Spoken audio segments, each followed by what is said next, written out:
In today's video, I'm going to teach you how to troubleshoot chart lag in TradingView. First, let's check whether TradingView is healthy.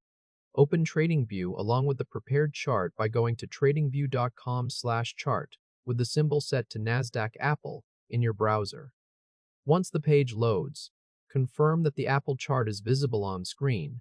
Then look at the chart legend in the top corner and confirm that it shows volume and relative strength index.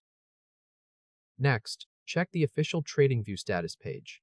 Open a new browser tab and navigate to status.tradingview.com. On that page, check that website, data feeds, and chart all say operational. If any of those rows is not operational, wait for TradingView to resolve the issue before continuing. If they are all operational, return to the TradingView chart tab. Now let's reconnect the chart session by reloading the chart. Click Reload in the browser toolbar and wait until the Apple candles and the indicator legend reappear. Once they do, drag the chart canvas slightly left and right to test responsiveness.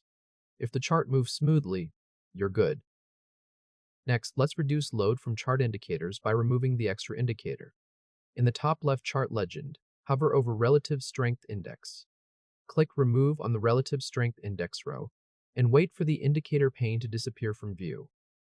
Drag the chart canvas slightly left and right again to compare performance. If the chart is smoother, the removed indicator was adding load. Lastly, let's turn off Drawing Snap if your cursor tools lag. Check Magnet Mode by looking at the left drawing toolbar. If Magnet Mode is highlighted, click Magnet Mode to turn it off.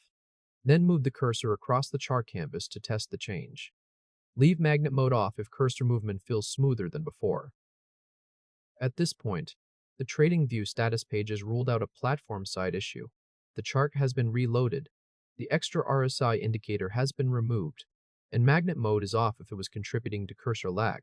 The chart should now pan and respond more smoothly, or the remaining lag is likely outside this chart layout and may need to be investigated elsewhere on your system or connection. Congratulations, you have successfully troubleshooted chart lag in TradingView.